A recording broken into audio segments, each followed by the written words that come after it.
What an amazing debate we've had to launch Idea City this year. I'm going to be talking about artificial intelligence as it relates to autonomous vehicles. 94% of car accidents are due to driver error. So in 10 years' time, when the only new car you can buy is an autonomous vehicle, an AV, think about the 40,000 lives in North America, US and Canada, that will be saved every year. Think about the 2.5 million people who won't be maimed. Think about Humboldt. Think about the tragedies that families are spared. That's the great news. But if you sell auto insurance,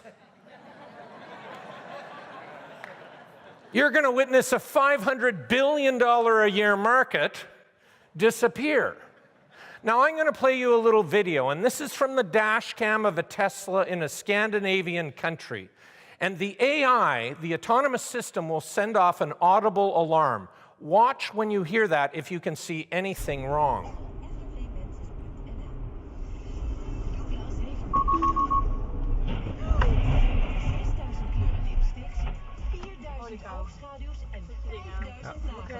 That just told me in 15 seconds what the value of an autonomous system is. What is your family worth to you?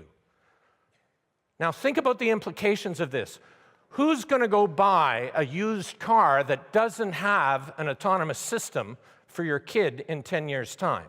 What happens to the value of used car lots that sell cars that don't have autonomous features?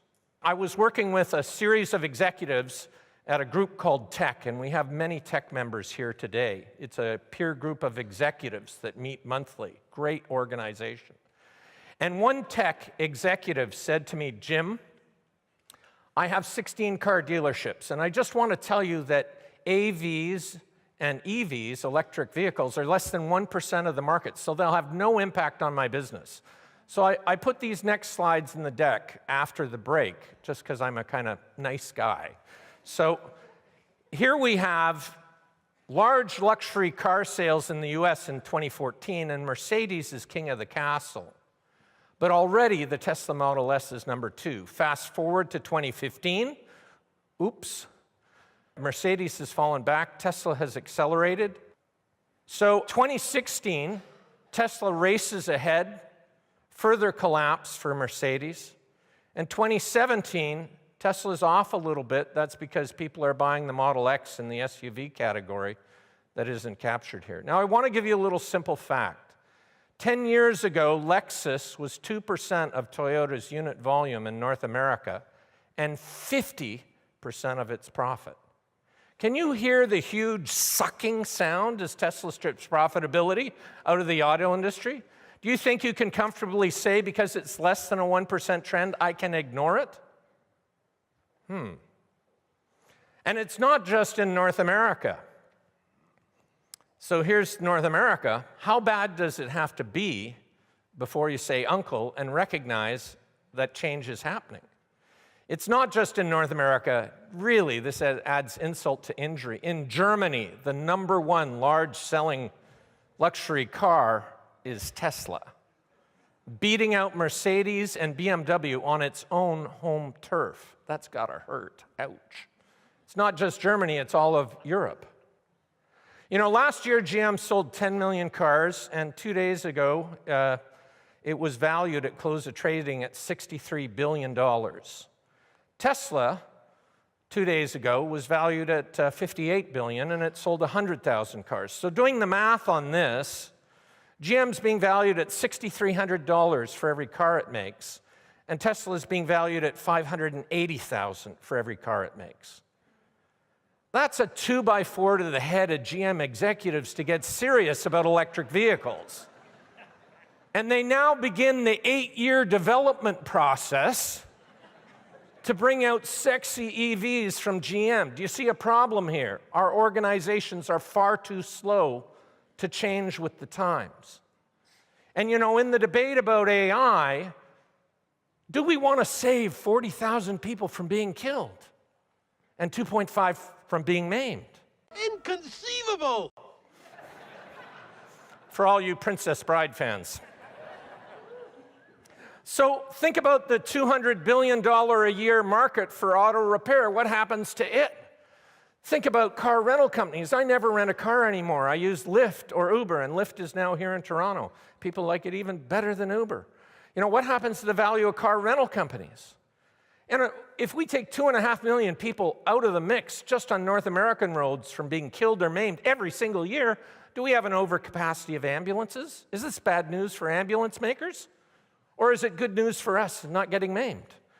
And in New York City and Manhattan, it takes 2.4 minutes using an Uber to get to an emergency room. It takes you 10 minutes using an ambulance. If you're having a heart attack or a stroke, do you think those minutes matter? Are you going to debate the AI deployment of Uber cars, or are you going to get to the hospital? You know, and do we have an overcapacity of emergency room capacity? If we're taking 2.5 million people out of the mix, are hospitals going to have to change? And we heard about lawyers already. We love them so much. What happens to personal injury lawyers when there's no more whiplash? The poor lawyers. And people say to me, Jim, I love driving. I get it. If you're in a Maserati doing switchbacks on the Amalfi Coast, I get it. But if you're in stop-and-go traffic in Toronto, where's the joy of that? You're either burning out your knee or you're burning out the clutch in your Maserati, right? We waste $6 billion a time in traffic. Couldn't we do something better with that? So in 10 years' time, when you drive to work, you'll drive to work, but you'll be in the back seat, you'll be writing a report, Skyping with your grandchildren, reading, you know, sleeping. And when you arrive at work, you're going to say to your vehicle, go forth and earn your keep. You're going to put it into Uber or Lyft's autonomous pool to make money while you're working, rather than paying $40 a day in the downtown financial core for parking. So what happens to the value of parking lots? Good time to short the parking lots. But McKinsey says that we have 61 billion square feet too much of parking in the US. You know, how are we going to redeploy that for cities? And if your company is primarily paving parking lots, what happens to you? So 4% utilization at 20% capacity, that's what we use our cars. It is just begging to be disrupted. And every car that's in Lyft, Uber, AutoShare, Zipcar, Car2Go eliminates 12 to 30 people buying a car. Reason for the range is Barcelona is very different ratio than Toronto. Innisfil is using Uber as its public transit. Which would you rather do? Go stay out when the polar vortex is drunk and visiting us, you know, in -20, waiting for a bus, hopefully, or have a vehicle pull right up to your front door, saving taxpayers money and providing better service? What happens to the $153 million of parking revenue for Toronto, or New York City's $2 billion in fines, right? What happens to the gas tax if we're all EVs? It's $15 billion. What happens if nobody's buying new cars? What happens to the government revenue?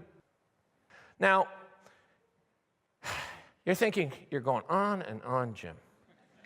Yada, yada, yada, I don't believe it.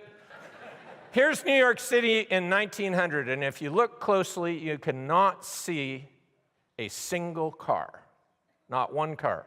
10 years later, you cannot see a single horse. So before you get too worried, think about this. 150 years ago, 80% of jobs were in agriculture. Today, it's less than 2%. We survived farm automation. So if you want, this article is all up in the bookstore, and do I look A, sinister?